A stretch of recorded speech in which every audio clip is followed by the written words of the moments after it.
Assalamualaikum warahmatullahi wabarakatuh. Berjumpa lagi dengan saya Yuvita Sari dengan NPM 17040019 dari Program Studi Pendidikan Bahasa dan Sastra Indonesia, Fakultas Keguruan dan Ilmu Pendidikan, Universitas Muhammadiyah Pringsewu Lampung. Kali ini kita berjumpa dalam pelajaran Bahasa Indonesia. Apa kabar anak-anak semua? Semoga kalian semangat dalam belajar hari ini dan semoga sehat selalu.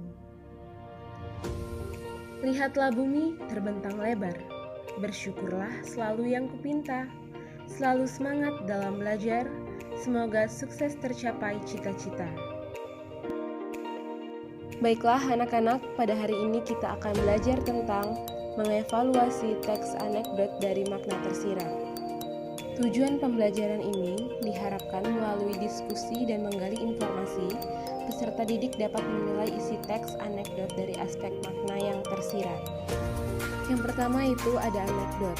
Teks anekdot adalah cerita singkat yang di dalamnya mengandung unsur lucu dan mempunyai maksud untuk melakukan kritikan.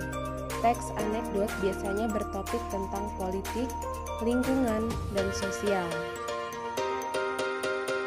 Yang selanjutnya ada struktur teks anekdot.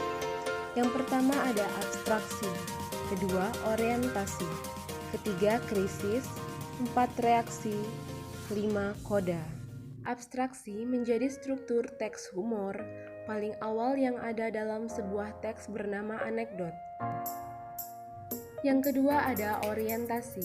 Orientasi merupakan awal kejadian pada cerita atau juga bagian yang menjelaskan latar belakang mengapa peristiwa utama dalam cerita dapat terjadi. Yang ketiga ada krisis. Krisis merupakan bagian yang menjelaskan mengenai pokok masalah utama dengan warna unik dan juga tidak biasa, atau bahkan terjadi pada penulisnya sendiri. Yang keempat ada reaksi. Reaksi berhubungan besar dengan struktur krisis. Reaksi adalah bagian yang akan melengkapi berupa penyelesaian masalah menggunakan cara-cara yang unik dan juga berbeda. Dan kelima, ada koda, seperti penutup. Struktur teks anekdot yang terakhir ialah koda. Koda merupakan bagian yang menutup cerita dalam teks tersebut. Yang selanjutnya adalah ciri-ciri teks anekdot. Yang pertama, berupa teks yang mendekati perumpamaan. Yang kedua, menampilkan tokoh-tokoh atau figur yang dekat dengan kehidupan sehari-hari atau juga orang penting. Yang ketiga, memiliki sifat humoris, lucu, menggelitik, dan berbau lelucon tapi menyindir. Yang keempat, terselip kritikan atau tujuan.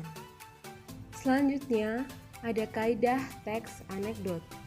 Yang pertama, memakai pertanyaan dengan keterampilan, bahasa yang kreatif dan efektif atau retorik. Yang kedua, menulis sesuai struktur yaitu diawali dengan bagian abstrak dan diakhiri dengan bagian koda. Yang ketiga, menyatakan peristiwa serta bagian dari peristiwa menggunakan konjungsi. Yang keempat, memakai kata keterangan waktu lampau. Yang kelima, memakai kata predikat atau kata kerja. Yang keenam, memakai kalimat yang berbau perintah, dibuat secara berurut dan kronologis. Baiklah anak-anak, cukup sampai di sini jalan-jalan ke rumah Bu Asih. Jangan lupa makan ketupat. Saya ucapkan terima kasih dan semoga ilmunya bermanfaat. Wassalamualaikum.